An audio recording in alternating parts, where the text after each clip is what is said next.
Are you taking Praxis Elementary Mathematics Content Knowledge Test 7813, Fractions, Operations with Fractions and Ratios? If so, then this is the video for you. Hi, my name is Tom, and I am a test prep expert here at study.com and a certified math teacher, and I'm going to walk you through some of the types of problems you may see on the test. So let's get started. The teacher shows 4 boxes of pizza to the class. The first box of pizza is cut into 6 slices where the slices are grouped into 3. The second box of pizza is cut into 8 slices where the slices are grouped into 4. The third box of pizza is cut into 16 slices where the slices are grouped into 8. The teacher asks the students what they can observe regarding the sizes of each group. Which concept is the teacher presenting to the class? Okay, so what I did was I created some graphics here with the circles, the first box cut into 6 slices, the second box cut into 8 slices, and the third box cut into 16 slices. So it says the first box is grouped into 3. So what we're going to do is we're going to say that we group 3 of these together, all right?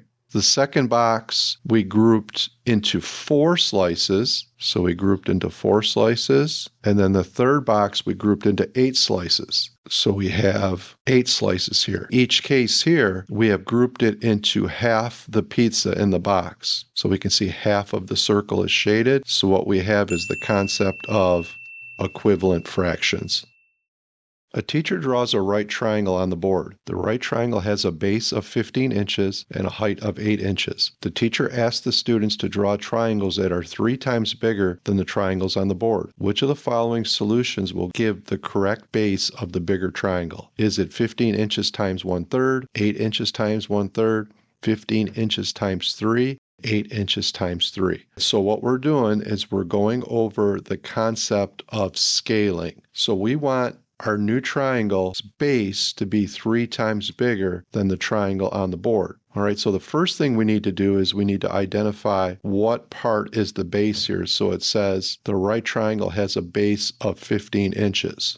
So now the other concept when we're talking about scaling is what value we multiply to make the object bigger. So we want the triangle to be 3 times bigger, so that means the value we multiply has to be greater than 1. So that means we can eliminate the 2 choices up here where it's multiplying by 1/3. 1/3 is actually going to make the triangle smaller, not bigger. All right, so it's a reduction. So it comes down to our choices of 15 inches times 3 or 8 inches times 3. Well, 8 inches times 3 would be the new height when the triangle's 3 times bigger. So what we want to do is we want to take our base of 15 and we want to multiply by 3. A teacher plans to discuss the scaling of ratios with the class. In which activity will the teacher be able to explain scaling to the students? When we look at a problem like this, we're looking at scaling. So we're making equivalent ratios by multiplying the ratio by a certain value. The first choice at the top left says determining the time needed to travel using the distance traveled and the speed of the vehicle. Well, this would be a problem involving distance equals rate times time where you're solving for one of the unknowns there. So this would not be scaling a ratio. Same thing with underneath that, determining the unit cost of gasoline using the distance traveled and the gasoline consumed for the trip. Again, that would be solving for a specific unit cost of a ratio. The last choice does not look like it has any type of calculation at all, determining the temperature needed to bake depending on the type of pastry to be baked. So the correct answer would be determining the amount of ingredients needed when a recipe needs to be doubled or tripled. So we see those keywords, which is multiplying the ratio by a number, which is scaling. Miss Horton gives her students a set of marbles. The set contains 8 red marbles, 7 blue marbles, and 9 black marbles. Miss Horton asks the students to count all the marbles and group them by color. She also asks them to give her the ratio of the black marbles to the total number of marbles. Which of the following solutions will result in the correct answer?